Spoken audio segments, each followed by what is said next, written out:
तुमने अपने बचाव के लिए वकील करने से इनकार क्यों किया? रजनी, मैं ये मुकदमा नहीं लड़ना चाहता। सच्चाई है कि मैंने वही किया जो मैं करना चाहता था। मुझे कोई पछतावा नहीं है। मैं नहीं चाहता कि मेरी जिंदगी के लिए कोई भी लड़े। प्रभात, मैं कोई नहीं हूं, मैं रजनी हूं, तुम्हारी जिंदगी, और तुम मेरी जिंदगी हो। हमारी जिंदगी का फैसला तुम अकेले नहीं कर सकते। मैं ये मुकदमा लड़ूंगी, तुम मुझसे ये हक नहीं छीन सकते। I will fight for your life.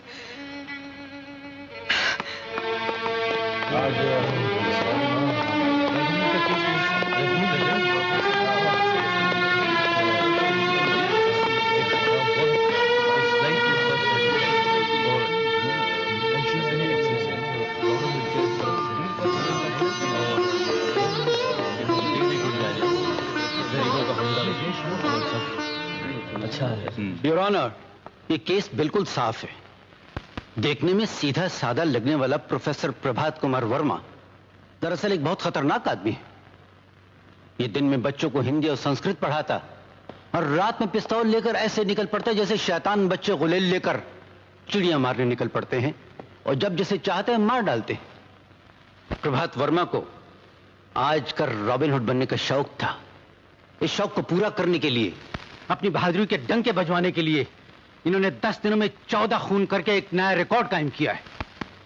Your honour, ये सारे खून शौक और शोहरत के लिए सोच समझकर ठंडे दिल से किए गए हैं। जिस आदमी की नजरों में दूसरों की जिंदगी की कोई कीमत नहीं, उसे तो खुद भी जिंदा रहने का कोई हक नहीं। प्रभात कुमार वर्मा अपने जुर्म पर इकबाल कर चुके हैं। इन्हें कड़ी से कड़ी सजा मिलनी चाहिए। क्या आप अपने जुर्म का इकबाल करते हैं? जी हाँ। योर ऑनर, माफी चाहती हूं, मगर जब से अदालतें बनी हैं तब से हर मुल्जिम से यही सवाल पूछा जाता है जिसका कोई मतलब नहीं, जो नहीं पूछा जाना चाहिए। क्यों? क्योंकि अगर प्रोफेसर प्रभात वर्मा आपसे यह कहें कि उन्होंने कोई जुर्म नहीं किया तो क्या आप उनकी बात मानकर उन्हें छोड़ देंगे? योर ऑनर, अदालत के इस कटहरे में प्रोफेसर प्रभात वर्मा इसलिए खड़े हैं कि असलियत का पता लगाया जा सके, यह साबित किया जा सके कि ये अपराधी हैं या नहीं। और सरकारी वकील साहब ने अभी तक कोई भी ऐसा गवाह या सबूत पेश नहीं किया है जिससे यह साबित हो सके कि प्रोफेसर प्रभात वर्मा ने एक भी खून किया है। योर ऑनर, यह शख्स इतना चालाक है कि इसने आज तक कोई सबूत छोड़ा ही नहीं। ऐसा आतंक फैला रखा है कि शरीफ तो शरीफ, गुंडे तक इसके नाम से कांपते हैं। जिस किसी ने इसे गोली चलाते देखा वो जिंदा नहीं बचा, और जो 2-4 बच गए हैं वो इसे पहचानने से इनकार करते हैं, डरते हैं। जिस आदमी को कोई पहचानता नहीं, जिसका पता शक्ल कुछ मालूम नहीं, जिस पर किसी को शक तक नहीं, वो आदमी अपने आप को कानून के हवाले करता है, अपनी मर्जी से इस कटहरे में आकर खड़ा हो जाता है। योर ऑनर, अगर प्रोफेसर वर्मा से कुछ पूछना है तो ये पूछिए कि ये इस कटहरे में आकर क्यों खड़े हुए, इन्होंने अपने आप को कानून के हवाले क्यों किया। Please your honour.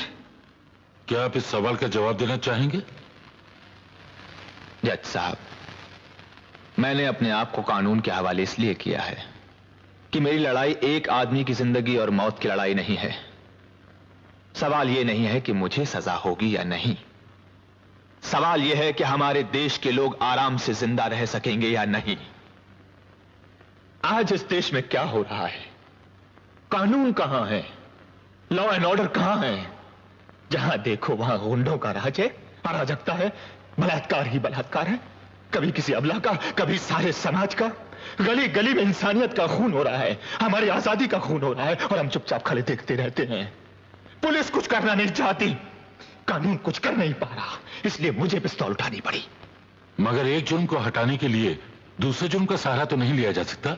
अगर पुलिस की गोली से कोई अपराधी मारा जाए तो उसे जुर्म नहीं कहा जाता जज साहब। पुलिस पर मुकदमा नहीं चलाया जाता। मैंने वही किया जो पुलिस को करना चाहिए था और उसने नहीं किया। कानून शिकनी के बढ़ते हुए तूफान को रोकने के लिए मैंने एक और तूफान का सहारा लिया। आज अगर इस शहर में अमन और शांति है, लोग आजादी से चल फिर रहे हैं, तो इसकी वजह वो तूफान है, वो डर है।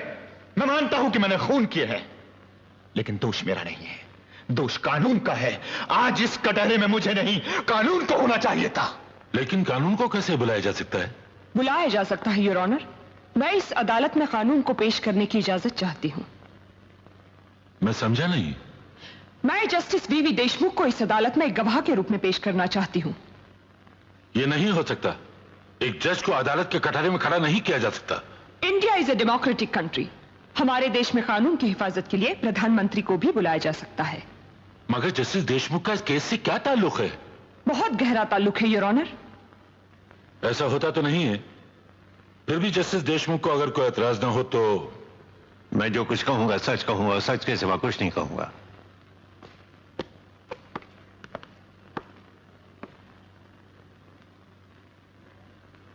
जस्टिस देशमुख, आपको पिछले नवंबर की 20 तारीख याद है? क्या हुआ था उस दिन? उस दिन आपकी अदालत में एक बलात्कार और खून का केस आया था।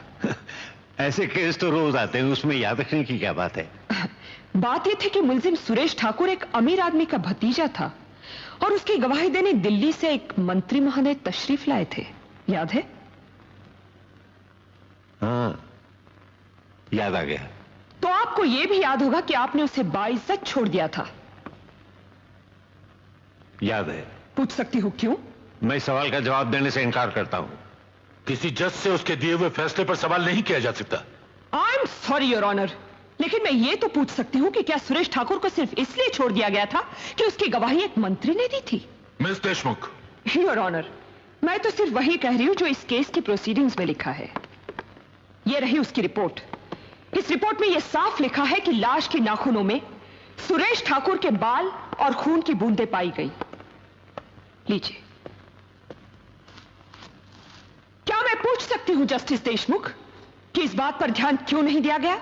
मैं एक बार पहले भी आपसे कह चुका हूं मिस देशमुख कि जज के दिए हुए फैसले पर बहस नहीं की जा सकती। मैं बहस कहां कर रही हूं योर ऑनर, मैं सिर्फ ये कह रही हूं कि खून और बाल वाली बात सच है या नहीं। खून और बालों वाली बात सच हो या ना हो, लेकिन एक मंत्री ने इस बात की गवाही दी थी कि वारदात के दिन सुरेश ठाकुर उनके साथ दिल्ली में था। दिल्ली जाना और मंत्री की गवाही बनाई जा सकती है, लेकिन खून और बाल नहीं। एक जिंदा आदमी झूठ बोल सकता है, लेकिन मुर्दे झूठ नहीं बोलते। योर ऑनर, उस लड़की की लाश पुकार पुकार कर कह रही थी कि सुरेश ठाकुर ने उसका बलात्कार किया है, उसकी हत्या की है, लेकिन उसके बाद भी उस लाश की सच को नजरअंदाज कर एक मंत्री के झूठ को सच मान लिया गया। क्या वजह थी उसकी? मैं पूछ सकती हूँ क्यों? I strongly object to this your honour. मैं किसी को भी अपनी ईमानदारी पर शक करने की इजाजत नहीं देता। You must withdraw the allegation. Your honour, मैंने किसी पर कोई आरोप नहीं लगाया है। मैंने वही कहा है जो सच है, और सच यह है कि सुरेश ठाकुर ने सुधा अडवाणी का बलात्कार किया, उसका खून किया, और उसकी लाश पर इस बात के सबूत भी पाए गए, लेकिन उसके बाद भी उसे छोड़ दिया गया। जस्टिस देशमुख, पिछले नवंबर की 20 तारीख को आपने एक अपराधी को बाइज्जत छोड़कर इंसाफ को सजा दी थी, उसे फांसी के फंदे पर लटका दिया था। Miss Deshmukh, this is contempt of court. आप चाहे मुझे भी फांसी के फंदे पर लटका दीजिए, लेकिन आज मैं ये पूछने से बाज नहीं आऊंगी कि उस दिन आपने गलत इंसाफ क्यों किया, क्या कारण था उसका। Stop it now. Justice Deshmukh, उस दिन जब आपने फैसला सुनाया था, आप एक जज थे, कानून और उसके कायदे में जकड़े हुए थे, कानून की रक्षा करना आपका फर्ज था। लेकिन आज आप पर कोई बंधन नहीं, कोई पाबंदी नहीं। आज आपने गीता पर हाथ रखकर सिर्फ सच बोलने की कसम खाई है। आज ये गीता आपकी आत्मा से पूछ रही है कि उस दिन कानून की रक्षा करते करते कहीं इंसाफ का खून तो नहीं हो गया था? उस दिन आपके दिल में कानून और इंसाफ के बीच कहीं महाभारत तो नहीं चल रहा था? बोलिए।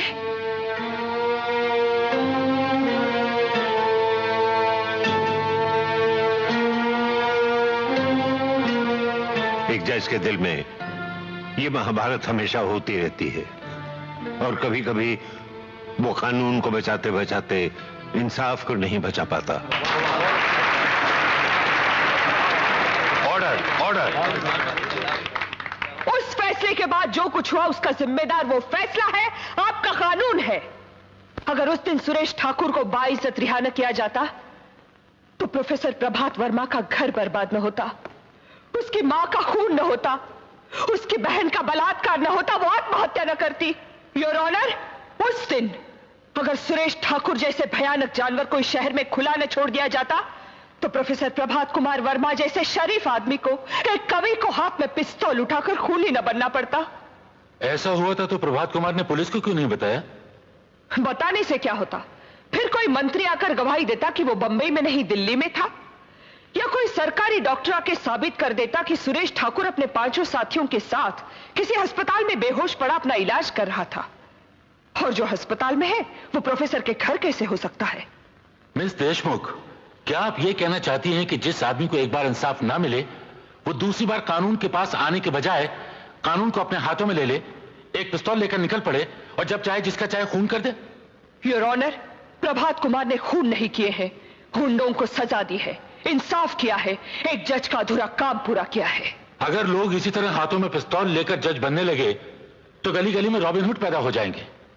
हर तरफ लोग खून की होली खेलते हुए नजर आएंगे और कोई भी सरकार, कोई भी समाज इस बात की इजाजत नहीं देता कि गुंडागरी को एक और गुंडागरी से रोका जाए। मिस देशमुख, कानून हाथ में लेना जुर्म है और उस जुर्म की सजा जरूर मिलनी चाहिए। मैं भी तो यही कहता हूं, जज साहब की सजा जरूर मिलनी चाहिए। इसीलिए तो मैंने अपने आप को कानून के हवाले किया है। मैंने अपना फर्ज पूरा किया है, कानून अपना फर्ज पूरा करे। इसके लिए कानून को अगर मेरी जान की जरूरत है तो वो हाजिर है। फांसी का फंदा मैं खुद अपने गले में डाल लूंगा। बस एक प्रार्थना है आपसे, बड़ी तपस्या और बलिदान के बाद हमारे इस देश को आजादी मिली है। ऐसा कुछ कीजिए कि इस आजादी को हमसे कुछ छीनने ना पाए, कोई गुंडा इसका बलात्कार ना कर सके। आने वाली संतानें अपने आजाद देश में आजादी की सांस ले सके, बिना डर के जिंदा रह सके। और कानून को इतना मजबूत बना दीजिए कि फिर कभी किसी प्रभात को पिस्तौल का सहारा न लेना पड़े। इसके बदले मौत भी मिलेगी तो प्रसाद होगी, भारत माता का आशीर्वाद होगा।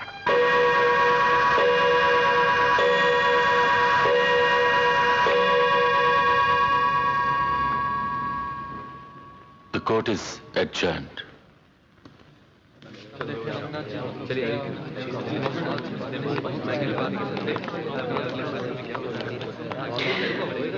I'm sorry, पापा। इसमें सॉरी की क्या बात है? तुम्हारी बदौलत मेरे दिल से बहुत बड़ा बोझ उतर गया है। मुझे तुम पे नाज है।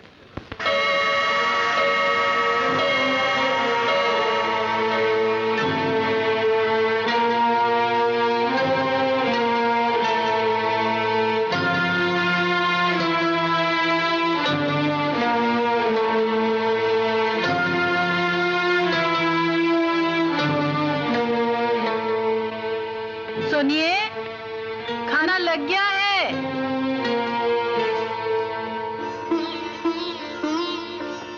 Hello daddy.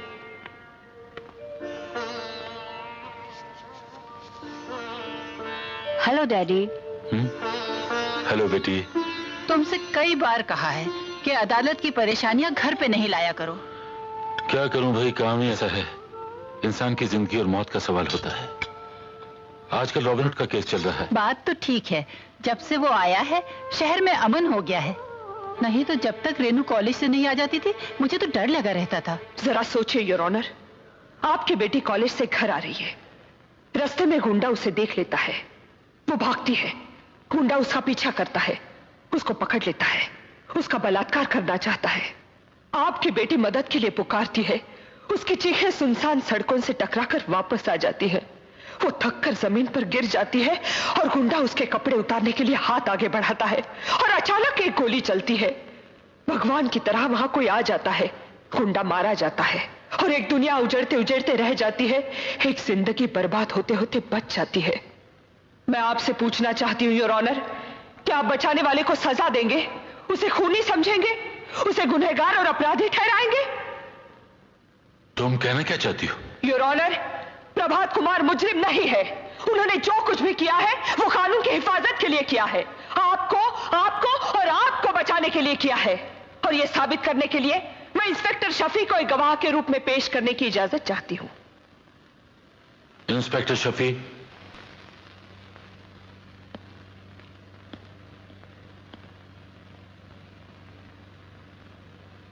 मैं कसम खाकर कहता हूं, जो कहूंगा सच कहूंगा, सच के सिवाय कुछ नहीं कहूंगा।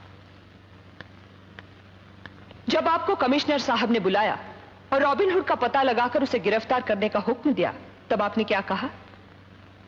मैंने यही कहा कि रॉबिन हुड तो पुलिस का काम कर रहा है और पुलिस से अच्छा काम कर रहा है। जो काम हम पिछले 25 वर्षों में नहीं कर पाए वो उसने 10 दिन में करके दिखाया। कैसे? क्या किया उन्होंने? इन्होंने गुंडों के दिलों में डर, दहशत पैदा कर दी है। आज शहर में अपराध कम हो रहे हैं, क्राइम रेट गिर गया है, हर आदमी सुकून और शांति की नींद सो सकता है आज। जब आप प्रभात कुमार को गिरफ्तार करने गए तो क्या वो भाग खड़े हुए? जी नहीं, बल्कि मैंने इनसे कहा यह शहर छोड़कर भाग जाइए। इन्होंने भागने से इनकार किया और कहा समाज में सारी गड़बड़ियां सिर्फ इसलिए चल रही हैं कि पुलिस अपना फर्ज पूरा नहीं कर रही, कानून अपना फर्ज पूरा नहीं कर रहा। मैं अपने आप को कानून के हवाले करता हूं जिससे कि मेरी आवाज अदालत के जरिए लोगों तक पहुंच सके और मैं बता सकूं कि मेरी पिस्तौल से निकली गोली का काम सिर्फ अपराधियों को मारना ही नहीं, कानून को जगाना भी था। मैंने अपना फर्ज पूरा किया है, आप अपना फर्ज पूरा कीजिए। और यह कहकर प्रभात कुमार ने अपने आप को पुलिस के हवाले कर दिया। आपने प्रभात कुमार को भाग जाने के लिए क्यों कहा? योर ऑनर, प्रभात कुमार ने रॉबिन हुड बनकर गुंडों के दिलों में जो डर, जो आतंक पैदा कर दिया था, मैं उस डर को जिंदा रखना चाहता था। उस रॉबिन हुड को जिंदा रखना चाहता था जो लोगों की रक्षा करता रहा। इंस्पेक्टर शफी, हालात कुछ भी रहे हों, आपको अपना फर्ज अदा करना चाहिए और आपका फर्ज खूनी को पकड़ना है, उसका इंसाफ करना या उसे छोड़ देना नहीं। इस गलती के लिए आपको सस्पेंड कर देना चाहिए ताकि दूसरे अफसर से नसीहत लें और कभी ऐसी गलती ना करें। Thank you your honour. Inspector Shafi ने और एक गलती की है, सच बोलने की गलती, यह बताने की गलती कि उन्होंने प्रभात कुमार को भाग जाने की सलाह दी। प्रभात कुमार ने भी यही गलती की थी, सच बोलने की गलती, अपने आप को कानून के हवाले करने की गलती, जबकि अदालत के पास इनके खिलाफ कोई सबूत नहीं था, कोई गवाह नहीं था। मिस रजनी, इससे बड़ा सबूत और क्या हो सकता है कि प्रभात कुमार ने भरी अदालत में यह बयान दिया है कि वो सारे खून इन्होंने किए हैं। अगर अदालत में दिया हुआ बयान ही सब कुछ है तो मैं इस गीता पर हाथ रखकर बयान देने के लिए तैयार हूं कि ये सारे खून मैंने किए हैं। तो क्या प्रभात कुमार को छोड़ देंगे और मुझे सजा देंगे?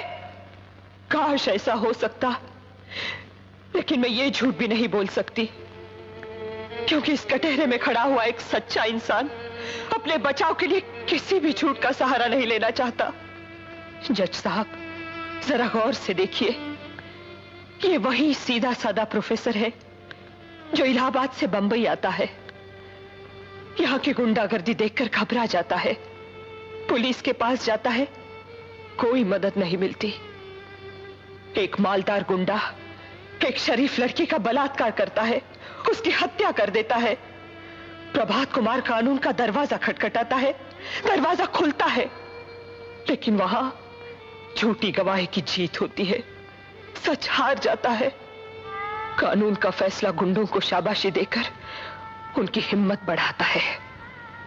नतीजा वही गुंडा, एक करोड़पति स्मगलर का भतीजा, उस प्रोफेसर को सबक सिखाने के लिए 5 और गुंडों को लेकर उसके घर पहुंच जाता है और उसके बाद एक बेटे की आंखों के सामने उसकी मां की हत्या कर दी जाती है। एक एक करके 6 गुंडे उसकी बहन का बलात्कार करते हैं। वो मासूम भैया भैया पुकारती रहती है, लेकिन रस्सियों में बंधा हुआ भैया कुछ नहीं कर पाता, कुछ नहीं। वो शर्म से ऊपर से कूदकर अपनी जान दे देती है और उसका छोटा सा घर शमशान बन जाता है। और ये सब सिर्फ इसलिए कि प्रभात कुमार ने गुंडों की शिकायत की थी, कानून का दरवाजा खटखटाया था। पुलिस और कानून की मदद मांगने की इतनी बड़ी सजा। कानून तो सिर्फ एक बार फांसी देता है, लेकिन उस रोज 6 गुंडों ने इन्हें बार बार फांसी के फंदे पर लटकाया था। कुर्सी से बंधे उस खिलौनी करतूत को देखने की सजा हजारों सालों की जेल से कहीं ज्यादा थी। उस सजा के बाद प्रभात कुमार जीना भूल गया, हंसना भूल गया, रोना भूल गया, प्यार करना भूल गया।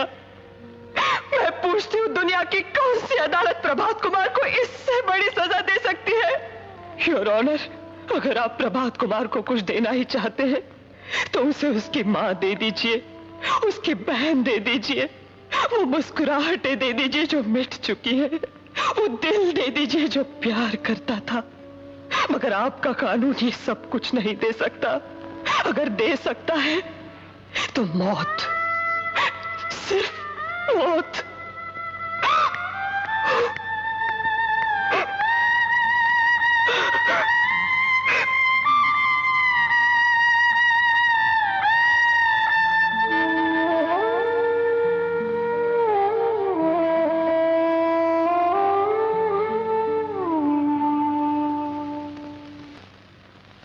इसमें कोई शक नहीं कि पिछले कुछ दिनों से हमारे देश में अपराध और अराजकता बढ़ती चली जा रही है। अब सवाल यह है कि हम और आप इस अराजकता के लिए क्या कर रहे हैं? चुपचाप देखते रहना या कानून और सरकार को गालियां देना इसका इलाज नहीं, और नहीं इसका इलाज कानून को हाथ में लेकर लोगों का खून करना है। दोनों रास्ते गलत हैं। इसलिए आज जरूरत इस बात की है कि हम सब लोग साथ मिलकर अपने देश को मजबूत करें, कानून को मजबूत करें, पुलिस को मजबूत करें, जिससे हमारे देश से अपराध और अराजकता कम हो सके और हम हर एक के साथ सही इंसाफ कर सकें। प्रभात कुमार के साथ भी सही इंसाफ होना चाहिए।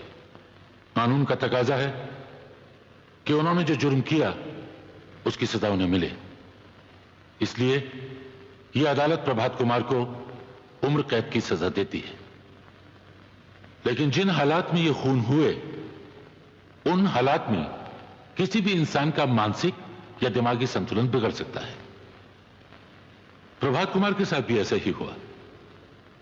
इसलिए यह अदालत इंसानियत और इंसाफ की मांग को पूरा करते हुए सरकार से यह दरखास्त करती है कि उनको और उनकी सजा को माफ कर दिया जाए, ताकि प्रभात कुमार एक बार फिर से अपनी टूटी हुई जिंदगी को समेटकर सही मायनों में एक अच्छे नागरिक की तरह जी सके।